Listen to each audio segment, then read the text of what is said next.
Okay, well, we might start today's session, if that's okay. Thank you to everybody for joining us, and welcome to this question and answer session for the Electric Mine Simulation Challenge.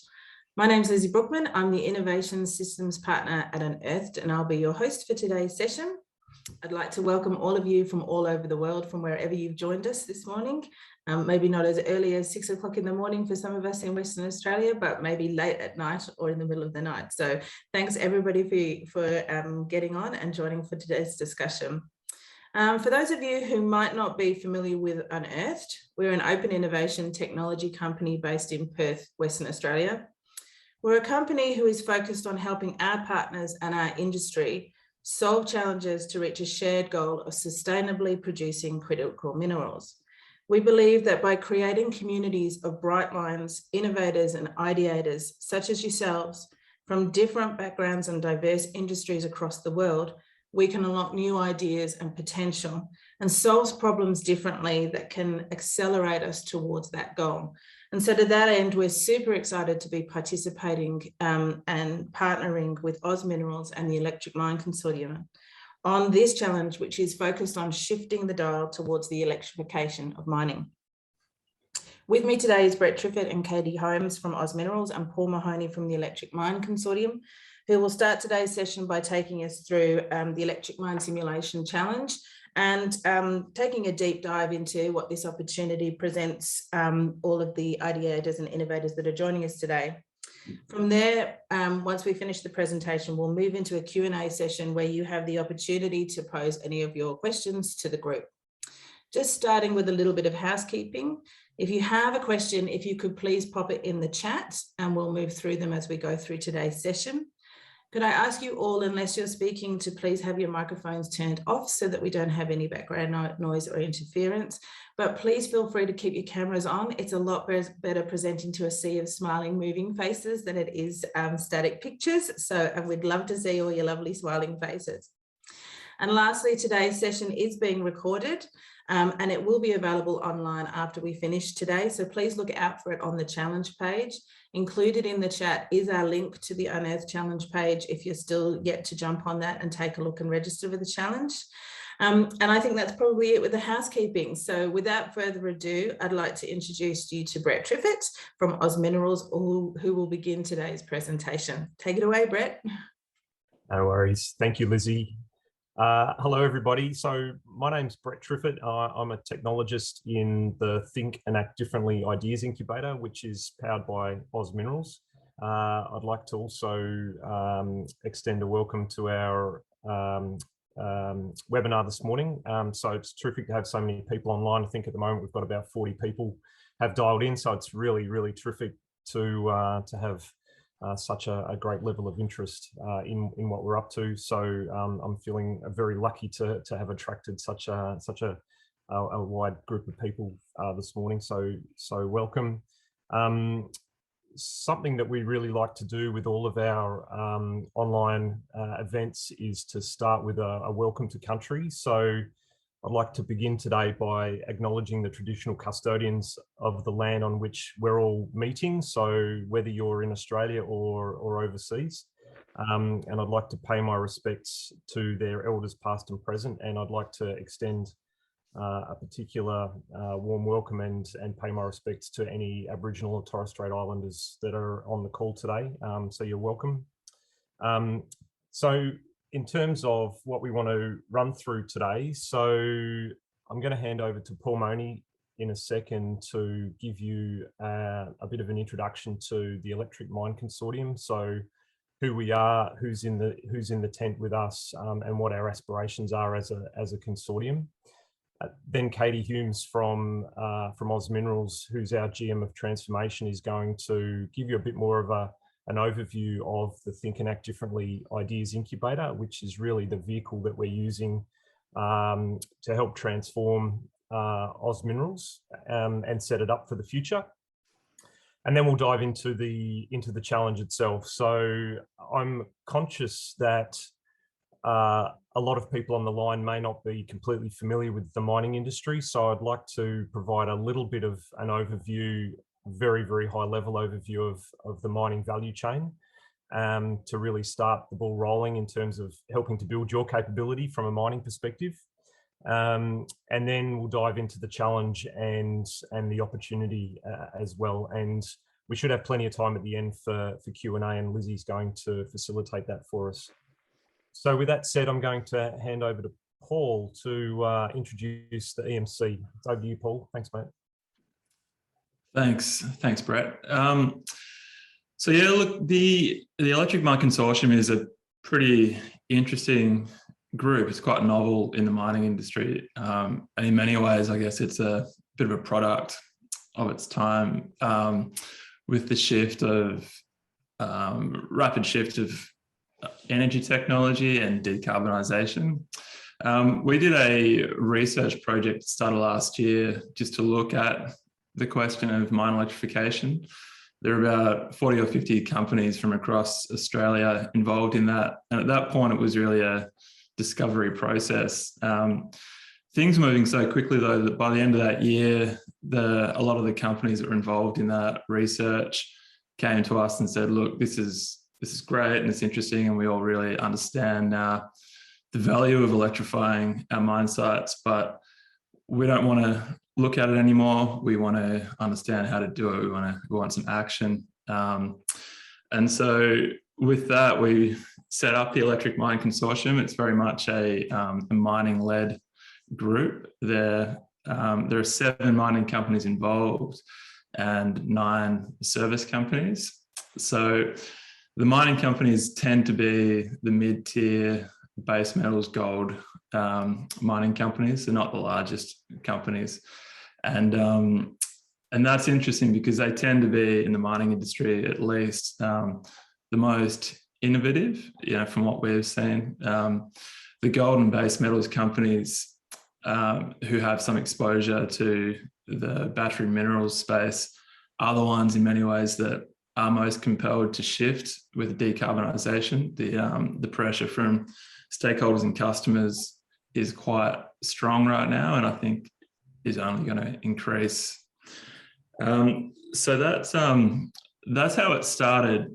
How the interesting thing about mine electrification, why that's such a big deal, is that you really can't decarbonize mining unless you first electrify. It is the platform in which you can get there. And the interesting thing is, once you do electrify the mine site, you can achieve a fully decarbonized mine site very quickly. There are really only a few key pieces of equipment you need to electrify in order to get there. So collectively, the group, as you can see, some of the statistics here, represents quite a large part of the industry, particularly in Australia. And so the influence of the group is large and growing. There is quite a diverse set of mining assets. It says here there's 40, but if you include all the international assets that sit under the umbrella of these companies, you're actually looking at north of 100. So it's a really large group with quite a lot of scale and ability to move. So it is really starting to make an impact. Where this mine design sits is really interesting. So once you shift to an electric system, it's a bit more than just that. What you're really doing is moving the whole energy system from a few different separate technologies, so diesel, electricity, gas in some instances, to one integrated platform, one integrated energy platform, which means that the shift in the operating model of that is actually a fair bit more complicated, and a lot of second and third order effects that are very hard to understand in simple terms. And that's why this mine design stream is so interesting. To come back to it though, the mining companies first looked at this challenge of electrifying and identified 6 major challenges that you needed to crack in order to electrify the mine. And these are the challenges that the whole consortium is built around. So the first one is energy storage. So if you're able to store the energy, then that deals with much of the intermittency. Mining tends to be a continuous process operation. So dealing with the storage then allows you to run on intermittent renewable energy. There is underground haulage, so heavy haulage. That equipment, you're talking 50, 100-ton trucks, haul trucks and diggers. That technology doesn't currently exist in the broader ecosystem and is bespoke to mining, which tends to be a little bit of a Gordian knot of business models and technologies. So there's a lot of work going on in that. There's the light vehicles, which is a bit more exposed to the consumer industry. So they're your light trucks, light utes, buses. And that one, the trials for that, you're looking already at about 100 trials expected across the consortium in the next year or so. There's the electrical infrastructure. So once you electrify everything, obviously the distribution of that energy becomes a real challenge. And so that one also covers the charging. So the choice of whether or not to fast charge, drip charge, battery swap, things like that. There is the surface haulage. So surface and long road haulage. So this is for the open pit mines. And at this stage, you're looking at trucks that are in the 100 to 250 ton range. So really quite large. And for a lot of companies as well, the long haul is a really open question for how you achieve that. Is that electric? Is it hydrogen? A lot of choices in that. And then finally pulling it all together is this stream, which is being led by Oz Minerals, to understand how you can design this mine. There are two key design questions that we started with. One is, once it's all electrified, how do you operate it and how do you optimize that? So managing load, managing all the equipment. And in simple terms, there's also the second order effect of how do you design the mine to an optimal level in the first instance. So do you have a shaft or a decline? How large or how small?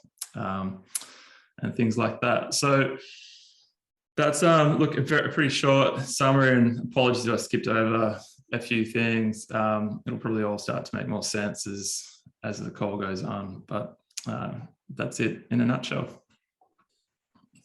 Thanks, Paul. So now I'm going to hand to Katie to run through the Think and Act Differently Ideas Incubator. Over to you, Katie. Thank you very much. It's always a tough act to follow, Lizzie, Brett and Paul, I can tell you. There are some absolutely amazing faces on this line this morning. To have this many videos on, well done, Lizzie. We got them all turned on, so that's great. Familiar faces too, for those that are already working with Think and Act Differently. Welcome to the next challenge. For those of you that are on the edge, welcome to joining Think and Act Differently. I can't wait to see who comes through this. Think and Act Differently really started for us towards the back end of 2020 as a concept to try and accelerate the achievement of the Oz Minerals strategy. And it was something that we realised throughout the disruptions of 2020 that we all felt, and many are still feeling as a result of COVID, that there was an opportunity to really leverage that disruption to make some change. And a lot of the topics we're talking about at Oz Minerals are not isolated to us. They're things that pretty much every mining company, and I personally would go to say many companies around the world, are grappling with. So things like, how do you keep your workforce safe? How do you green your industry? How do you access capital and finance in a changing world? There are so many questions that we're all grappling with. And we really feel that the best way to do that is to be open about that, to talk to people about that, and to work with others that know the mining industry and don't know the mining industry to see things a little bit differently. What we've also found is that a lot of the time we spend time talking, thinking, and then trying to get it perfect before we get started. So for us, Think and Act Differently is about, well, let's do that thinking bit because that's really, really important. But the Act Differently bit is about, let's just get started. Let's find the riskiest assumption. Let's find something that we can do together. It might not work. In fact, if it doesn't work, we'll learn just as much as if it does. And so we really want to get in and get going. And this is what we're really excited about around both this challenge and the Electric Mine Consortium, because everybody we're working with is taking action. I do want to extend my thanks to the other companies in the Electric Mine Consortium that have come on this journey with us. This is a new approach for us, as it is for all of them. And I'm sure we'll all look back and take some learnings out of the process to run a challenge to try and bring you all together. So why would you want to join Think and Act Differently, and what really is it going to look like? Well, there's still lots to come for you as you go through the process, but really there are kind of 5 key things that we've tried to design ourselves around. Now, the first one is that we really want people to have access to an ecosystem of innovators. Now, that word innovator can be confronting, but really it's all of us. It's our people internally within Oz Minerals, within our partner organisations, and across the wider ecosystem. Anybody that's thinking about something they could do differently, we want people to have access to each other. So to do that, we need to be open, and we need to create environments to bring people together. We want access to leading technical expertise. You can't possibly hire every single person with every single skill to have within your own company. You need to be able to access that together and to be able to share resources and knowledge and bring that expertise in. So what we might know about how to run a mining operation is absolutely not the same as what people might know in terms of how to build a digital simulation. So how do we find that knowledge? How do we know what to ask for? And how do we share that to be able to take ourselves forwards? We see experiments as a pathway to investment. So we're not going to come out of this challenge and think quickly about how do we go into a large, laborious contractual process and negotiate all the terms and conditions. It is really about getting started very quickly, as I mentioned before. We've got some examples where we've been able to get up and started on a confidentiality agreement within a couple of days, and even our longest time frame has really only been a couple of weeks. And so for those of you that have worked with the mining industry, the procurement processes do slow things down. So we try and take all the risk out of that and get started.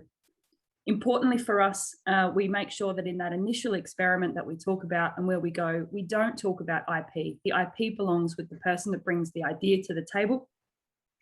And we talk about where we go in the future. The entrepreneurial skills development is an important one. Many of us on the line, and I'm sure many of people in our businesses, are engineering and science people, they're process people. We follow a particular bouncing ball as we go about delivering projects and what we do.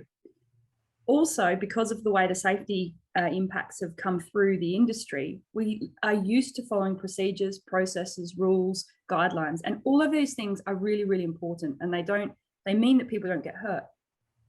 However, the entrepreneurial skills development means be brave. We want to help people learn how to be brave, to share their ideas, even if they might be wrong, to say they've got a problem, even and not feel that there's repercussions for saying that. And we also want to think about how can we maybe just approach these problems from a different way, maybe a different business model, maybe a little bit of a different value model. How do we think about it so that we can unlock something new? There's also an element of creativity in entrepreneurial skills development. So we want to hear those ideas that might seem a little bit out there because they're the ones that we can actually think about how do we pull them in. And then the last one is about an accelerated time to value for our stakeholders. At the end of the day, the reason why Oz Minerals operates and our Oz way, which is about everything we do, is about value creation for stakeholders. And you'll notice a shift across the globe going on at the moment where people are talking about not just value for shareholders, but value for communities, governments, suppliers, employees. There is so much happening around how do we bring that value to the forefront? How do we think about it? How do we evaluate it? But at the end of the day, building and designing mines in history has taken a very long time to go from discovery through the design phase, through the build phase, to the point of ultimate value creation. We need to turn that on its head. We need to think about how do we do that differently. And this simulation challenge is a really great opportunity for us to lean into that and ask ourselves, how can we create a process that lets us see that value earlier and bring that value to our stakeholders? It'll end up with a better environment for our communities and a better place for us all to live. So I'm really excited. I can't wait to talk to many of you. I'm sure the Q&A is going to be amazing and I'm going to learn just as much this morning. So thank you, team. Thanks, Katie. Righto, so let's get down to the nuts and bolts now. So as I said in my intro, I'm very conscious that we may have people on the call and people interested in this challenge that don't have a background in mining. And a common question that we field with a lot of our challenges is, I don't know anything about mining. Should I get involved? Can I get involved? Is it okay if I get involved? And the answer is 100% a very excited yes. We really want you to be involved, because the only way that we're going to transform the mining industry is if we think outside of our usual areas of expertise, and we bring in capability from outside of the mining industry. So one thing that we offer through our Think and Act Differently program is a lot of capability uplift in the around how mining works. And so what I wanted to do for the next few minutes is really just give you a very, very high level, very, very early introduction to the mining value chain. And this is not intended to be exhaustive, but it's intended to start to paint the picture. And we'll have lots more touch points through the process to start to build your capabilities around and understanding around the mining industry and the mining value chain. So it all starts with infrastructure, and Paul's talked already about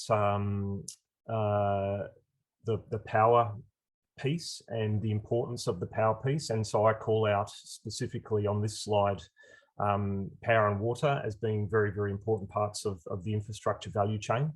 And there is now very much a growing trend in the mining industry towards renewable power, but clearly a lot of our projects, a lot of our mining operations will continue to be connected to the grid, but equally those grid connected projects are transitioning to renewables as our grids transition to renewables as well. So we're now in a situation where we have a Frankenstein's monster, if you like, from a power perspective, where we have fossil fuel or renewable power, we have grid connected, or we have off grid solutions from a power perspective. There's a couple of really nice photos in the bottom left of this slide from two of our EMC mining companies. So Goldfields is a great example of a mining company that is transitioning to renewables, and also IGO, or an independence group. So two of those photos from two of their operations where they have quite substantial renewables installations. So if I move on to the next step in the value chain, it's all around mining. So, and I'm specifically, for the purpose of this challenge, calling out underground mining. So mining comes in all sorts of flavors, but for the purpose of this challenge, we really want to focus in on underground mining to start with. And the reason for that is that the vast majority of the EMC members are underground miners, and that's where we're really focused in terms of starting off on our electrification journey. So, and I guess there are four kind of key steps in underground mining. Firstly, we have to get to the ore. The ore is buried deeply underground, and so we need to develop through tunneling to the ore by a process of drilling and blasting. And you can see some of the equipment in the photos that some of our partner organisations in the EMC are developing on the electrification front. So I'd call out Epiroc as the two top photos, being electric drills. So once we get to the ore, we then have to drill and blast the ore, and then that ore that's now broken is loaded into trucks and it's hauled to the surface. And there's a couple of examples from Sandvik, our second OEM partner in the EMC, who are starting to broaden out their offering from an electrified load and haul solution perspective.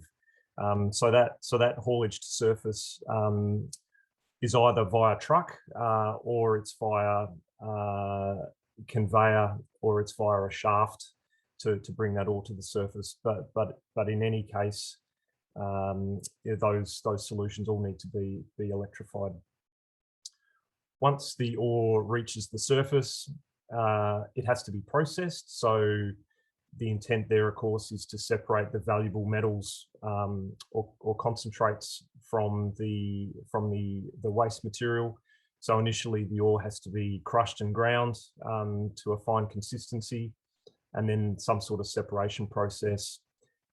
Typically for the types of mines that we deal with, which are typically base metals or gold, those valuable metals or concentrates will only constitute a few % of the material that's removed from the ground. And so we then have to manage the waste, which is the 99% of the material that remains.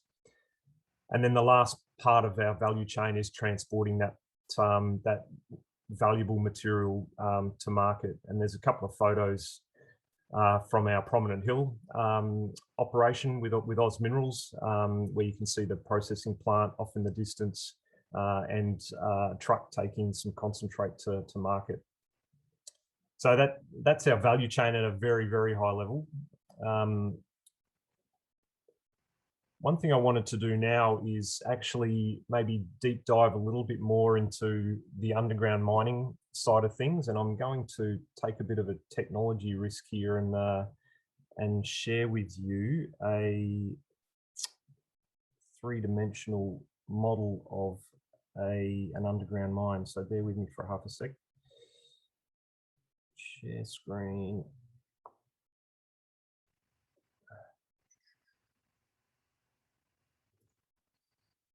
There we go. Is that coming through okay? Can you see a three-dimensional model on your screens? I can see a few thumbs up and a few nods. Okay, so this is a data set that you all have access to via the challenge. So we've actually released this to provide you a bit of an example of what an underground mine looks like. So this is not actually a real mine. This is a data set that's been developed by a company called Deswick, who produce some very useful mine design software, and they've been kind enough to allow us to release this data set with the challenge. And so it's a training data set effectively for a fictitious mine, but we thought it would be a really good example for all of you to dive into. So I guess what I want to do is just maybe call out a few of the key components of what an underground mine looks like. So the green is the ore. So that's the immovable, unchangeable part of the mine. It's what we would be looking to develop down to and extract through the mining process. Now, I talked about access to the ore body. So you can see the decline, what's called a decline. So it's the gold coloured spiraling tunnel that's working its way down from the surface. So that's the first part of the mine development process, would be to get access to the ore body. You can then see the network of what we call drives, which are effectively the tunnels that are developed off of that access decline. And they are developed over time. So typically these types of ore bodies would be developed either from the top down or the bottom up, depending on the mining method. But in the case of this particular example, this is a top down ore body or mining method. And so top down over time, starting from the decline, we would develop tunnels into the ore body and extract the ore from each of those tunnels. And you can see the red drives that are driven into the ore body at intervals.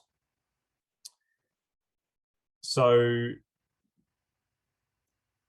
the last piece of the puzzle, of course, is ventilation, and this is really important part of the electrification story. So you can see the white shafts that are effectively vertical development.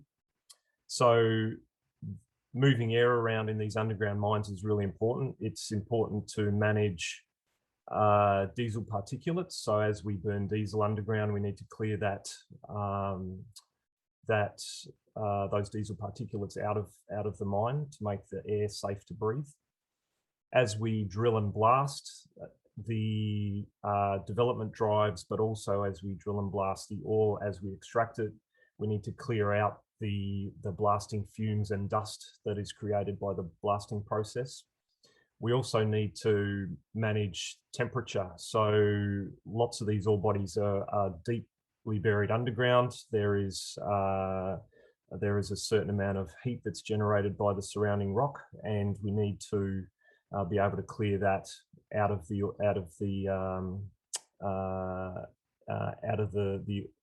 mine to make it comfortable for our workforce as well. And the equipment that we use underground generates heat as well. So as we move to electrified solutions, that is going to impact the heat balance, and the diesel particulate balance underground. And so there's potentially some opportunities that we would like to explore from a ventilation perspective. So I might stop sharing that now.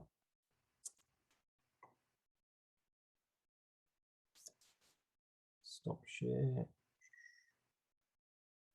Sharing presentation.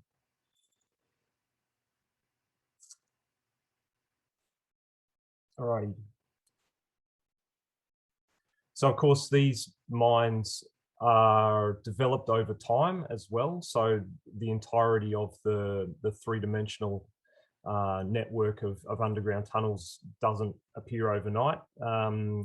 Yeah, typically top down and developed over the entire life of the project, which could be, you know, many decades in the case of some of our larger operations.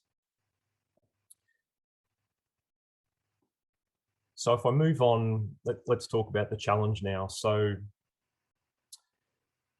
as we move to electrified solutions, and Paul has articulated the various work streams that the EMC are working on, we recognize the need to pull all of the various point solutions together into an integrated view, if you like, of how all of those systems pull together. Because what we would like to be able to do is demonstrate the holistic value of transitioning to fully electrified solutions.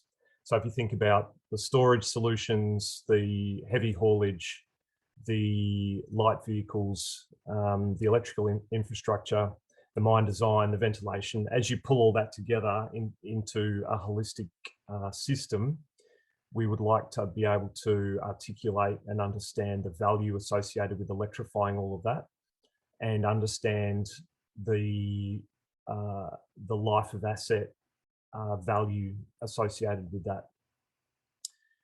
And we quickly settled on simulation as a tool to be able to pull that together into a holistic view.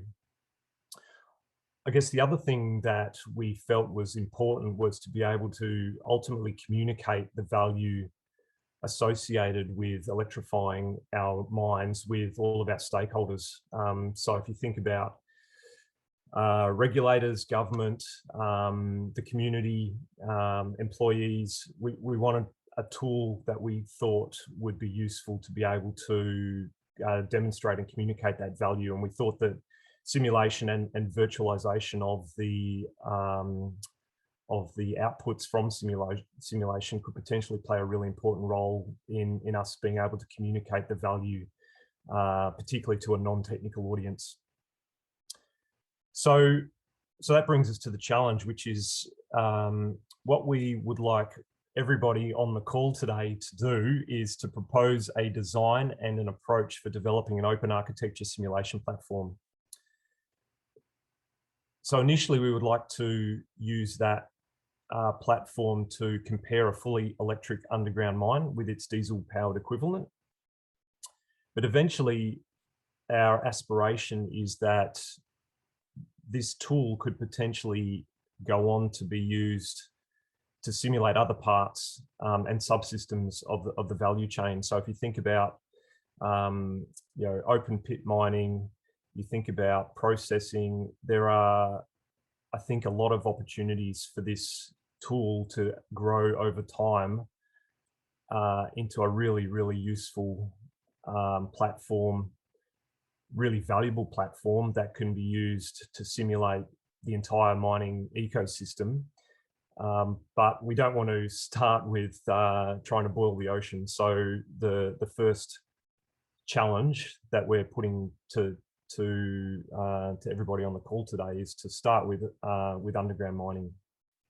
But we can see the potential for this to grow over time.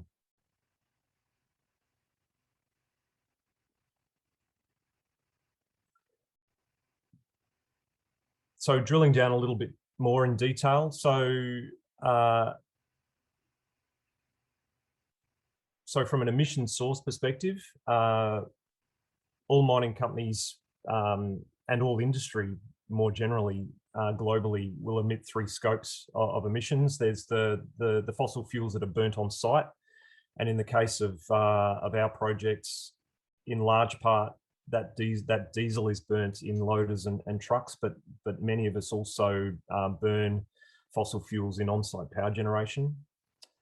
Scope 2 emissions are those emissions associated with fossil fuels that are burnt off-site in the generation of power that we consume on-site.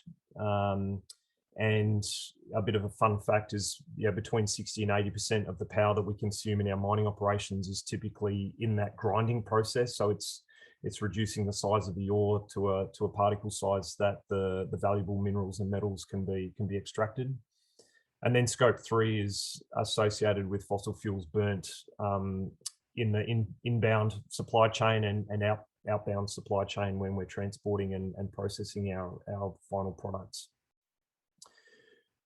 So with that in mind, if you think about the subsystems that are impacted by underground electrification, there's 4 key ones. So there's the vehicles themselves. And I guess some of the key parameters that or subsystems that you'll need to think about from a simulation perspective will be, and key metrics will be things like runtime, battery life, the charging infrastructure, power loads, productivity, maintenance, heat and emissions. So we'd be looking for to be able to simulate all of those things as inputs or outputs. From a ventilation perspective, I talked already about how important the ventilation equation is from an underground mining perspective, and we can see an enormous amount of value being created by electrifying our underground mines, in that we think potentially we won't need to ventilate them quite as much, in which case there's particular capital and operating cost savings.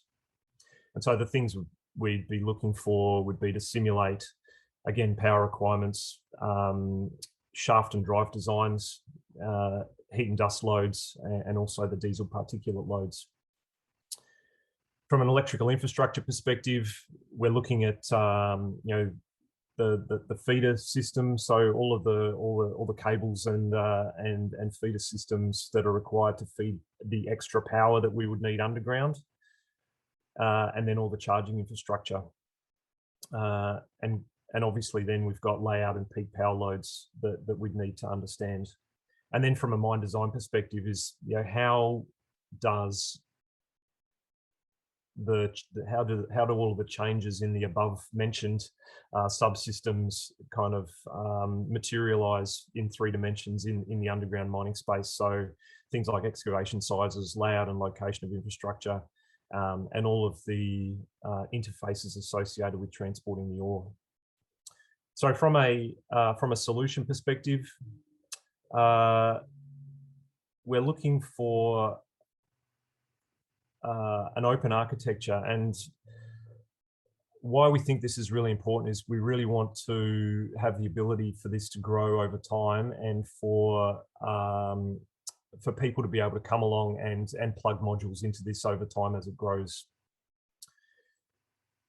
And I've also already mentioned the fact that we'd like to be able grow this beyond electrification of underground mines. So we really want the ability for this to be able to grow almost organically if we can. So we want to be able to simulate discrete and continuous processes. Ultimately, we'd like for this tool to have some dynamic decision-making capability, to be able to direct vehicles to particular locations or whatever. So that's an important aspect. Eventually, we'd like to be able to use this tool for optimization, and ultimately, we'd like this tool to be able to be used by our on-site engineers. So it needs to have, the right training associated with it, and be user friendly in the sense of, our on-site engineers being able to, play what ifs with the tool. So in terms of the opportunity, Paul has talked about kind of the scale of the EMC, and I think that presents a really fantastic opportunity for everyone on the call here today. It's exposure to 7 of Australia's largest mining companies, plus the electrification partner network. So it's really to become an integrated, integral part of the decarbonisation story and toolkit for the Australian mining industry, but potentially the global mining industry. Through the really collaborative and open process that we have designed with Think and Act Differently, there's the real opportunity for you to get some exposure to other participants, both their offerings, but also the potential to make new connections and build new business opportunities. So we are aware that some participants may not have a full solution, and so there's a real opportunity, if you only have part of the solution, to team up with others to to create a holistic solution. And also, this is a great opportunity for you to see who else is in the market, have a look at what other people are developing in this space as well. So it's a really great learning opportunity as well. We have lots of opportunities through the incubator process for personalized feedback and coaching, both around your technical offering. So we're in the process of standing up a mentor panel that we're really excited about, both from a simulation perspective, but also from a mining and electrification perspective. So there'll be lots of great learning opportunities through the process. And we're also really keen to coach you in how you deliver your pitch at the end of the day. So there's some great learning opportunities. We do aim to have more than one winner, and I don't like to use the term winner all that much. We do plan to take forward a more than one group into our funded acceleration stage. So the opportunity then is to join a cohort of teams to work together. Although you'll be working on your own solution, you'll be working as a cohort, and that's where you'll get great visibility of what everyone else is up to, and a great opportunity to share learnings and progress. And clearly there's the funding associated with doing that. So one of the key things that we're looking for with your submission is to understand the funding that you would require to develop that MVP. And then we have a personalized road mapping process at the end of that MVP process. And ultimately this could lead to a commitment from the EMC or members of the EMC to develop a much more commercialized offering that you can then take and on-sell to the rest of the mining industry potentially. So what we're looking for from your submission, we want to learn about you and your organisation. It's really important that we get to know you. We want to know about your solution, and in particular how you would propose to develop it. We are open to having low TRL solutions brought forward that require some development. So this doesn't have to be an off-the-shelf solution. And in fact, we're aware that there's probably not an off-the-shelf solution available at the moment. We want to understand the cost and time for you to then develop your your minimum viable product. And so we, at the moment, are proposing to spend Q1 of next year developing that MVP and working with you to develop that. We want to understand how your solution supports eventual expansion to cover the whole of the value chain. And we want to understand what business model you would propose to wrap around your offering so that this becomes valuable both for yourselves and for us as the EMC. So in terms of kind of next steps, so after our mid-challenge webinar today, we will, the submissions will close on the 10th of November, and I would encourage you to get your submission started. We'd love to start to see some early submissions appearing on the Unearthed platform, even if they're not mature and polished. Please get started on those. We want to start to see those evolving over time.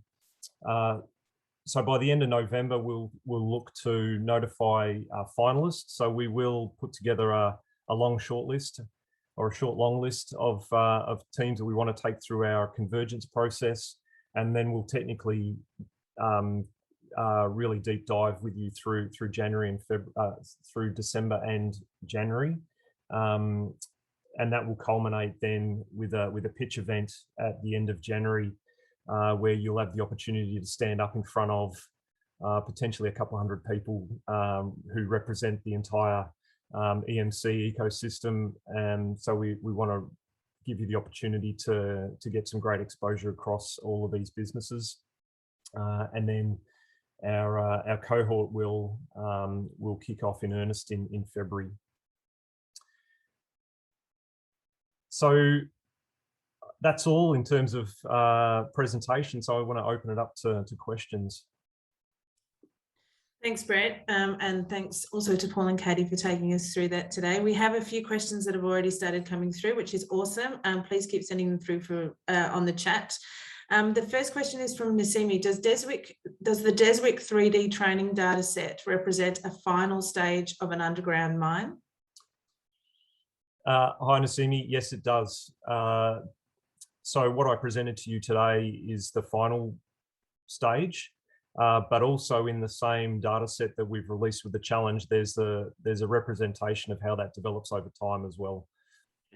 And clearly the simulation would have to be able to take account of the development of that mine over time and the implications that would have from an electrification perspective. Thank you.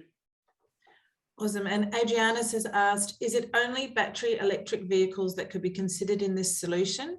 They're asking because South Australia Work Health and Safety Regulations in 2012 bans the use of hydrogen in underground mines, which makes it not possible to consider using hydrogen-powered vehicles in Oz Minerals mines. That's a really good question.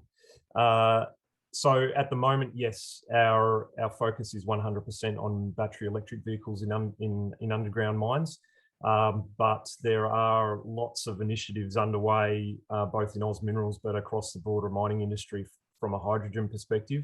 And we've recently just run a challenge in that space, and our hydrogen efforts are all focused on open pit mining and also on long distance haulage from a freight perspective. Awesome. Thank you for answering that question. Perhaps I can pose a question to you. I'd be keen to understand and share with the group what the shortlisted process will be, how many you're looking for, and the judging criteria and assessment credentials as you go through your process of reviewing the submissions. Yeah, thanks, Lizzie. So in terms of process, so we will stand up a judging panel. So that will be some people with simulation capability. So we're standing up a mentor panel with some people with some simulation capability. The EMC will be providing some capability across the mining space and also the electrification space. So we'll have a judging panel. So in terms of the criteria that we will be looking for to judge the submissions. I think very, very much it's going to be around the quality of the team that is on offer. So we're looking for how open you are, how collaborative you intend to be through the process. We really want teams to come forward that are willing to be open and share and work with others. So that's going to be a really important consideration.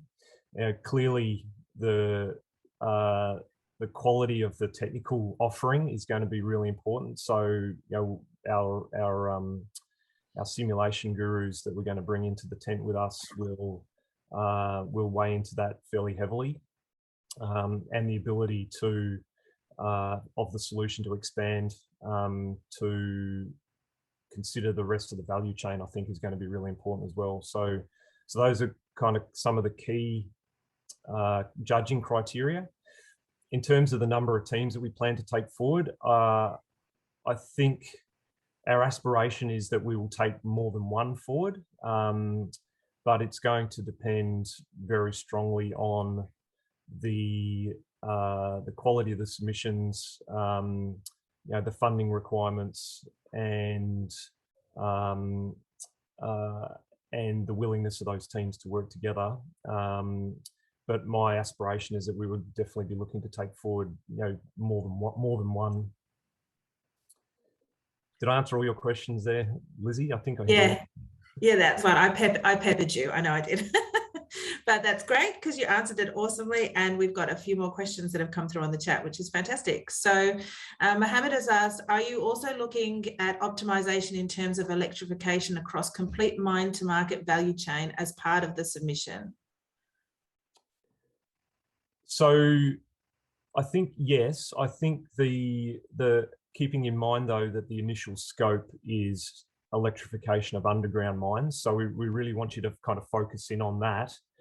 But equally, we want to understand your vision for how your offering can grow over time to take into account the entire value chain. So, and that could be from an electrification perspective, but equally it could also be how does the architecture allow for modules to be plugged in that could potentially be outside of the electrification space. So if you think processing, if you think logistics, if you think water balance, anything to do with the mining industry, we really want to ultimately be able to simulate. So I think the tool needs to allow for that. Thank you for that. Mark Holton has asked, please give some indication of the value the mine attaches to simulation of electrification as one, and two, full on-site usability optimizing operations. What is a mine prepared to pay as a monthly software as a service? Well, that's a very pointed question. Thanks for that, Mark. Look, I think at the moment, what I would say is that from a cost perspective, it just needs to be reasonable, and I think that's what we would like to explore with you through the challenge. So put forward your proposal for what the business model might potentially look like. I think value for money is going to be important to us, but the value that can be created by this tool over time, I think is a really important consideration. Yeah, I can't really answer exactly how much we're prepared to pay. I think it's a question that we'd like to work through with you collaboratively over the next few months. Thank you. Craig has asked, do you have an economic model of the value of carbon and increased value of green product, and also a model of the projected price and availability curve for fossil fuel? So the EMC are in the process of building some capability from a financial modelling perspective with a focus on electrified mines. So the answer is we're in the process of building exactly all the things that you've described. so that we can articulate the value of transitioning to electrified solutions, and those things that will take into account things like carbon price in particular. Right, we probably have time for one more question, and Jason has asked, in addition to the solution, to what extent are you interested to accept submissions in the services required to successfully implement the solution into an organisation? For example, design-led thinking, integration, benefits, management, etc. I'm always interested to hear from innovators, regardless of what what their offering is, because I'd like to have the opportunity to see if I can join the dots with lots of other things that we're doing in our incubator process. But I would encourage you to really focus on the scope that's provided with this challenge, but would love to hear about any support that could potentially be wrapped around a potential solution as well. Fantastic. Well, we are almost out of time, and there's a couple of questions that have come through which sort of considers what's going to be happening afterwards. So Roosevelt asked if we will be sharing the slides after this presentation with everybody. Yes, yeah, of course. Sorry, I probably should have answered that. Yes, we will take the slides and we'll pop them up on the challenge. I'm so used to waiting for you to answer the questions, Brad. You're good. And Nasim has asked who we could and how you might get in touch, which is a great question. We have a challenge forum which you can access on the challenge page, and we also have a Slack channel that's open for the challenge for anybody to jump on and start the conversation. So Nasim, if you have any more questions, please jump on there. Also, Anastasia, thanks for your suggestion to hear about and hear from other innovators on the call and their expectations and initial thoughts. Unfortunately, we don't have the opportunity to do that today, but again, I would really encourage you to jump onto Slack and introduce yourselves and what you do and start the conversation. We can get some really good conversations going on Slack, and it's always wonderful to hear from everybody on there. I think, Roosebay, you've asked one last question about the confidentiality of the proposed solutions. So would you like to talk to that, Brett, before we finish up? Yeah, sure. So Katie talked about IP when she talked about Think and Act Differently. So I think I would just re-emphasize the fact that your IP belongs to you, and we are not necessarily interested in owning other people's IP or taking other people's IP.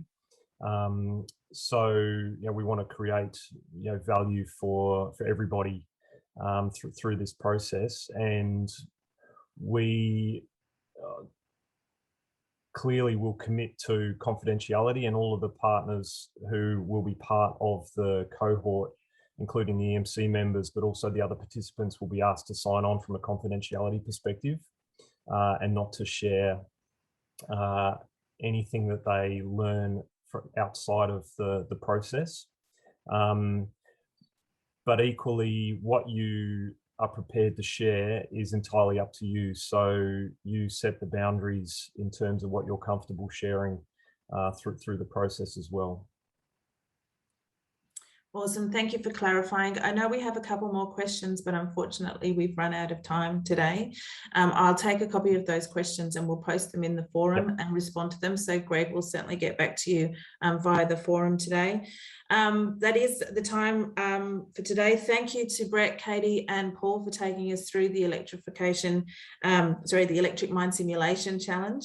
And also a big thank you to everybody who's joined us from all over the world for this conversation. It's been really great to gauge this much interest and have all your smiling faces visible today on the webinar.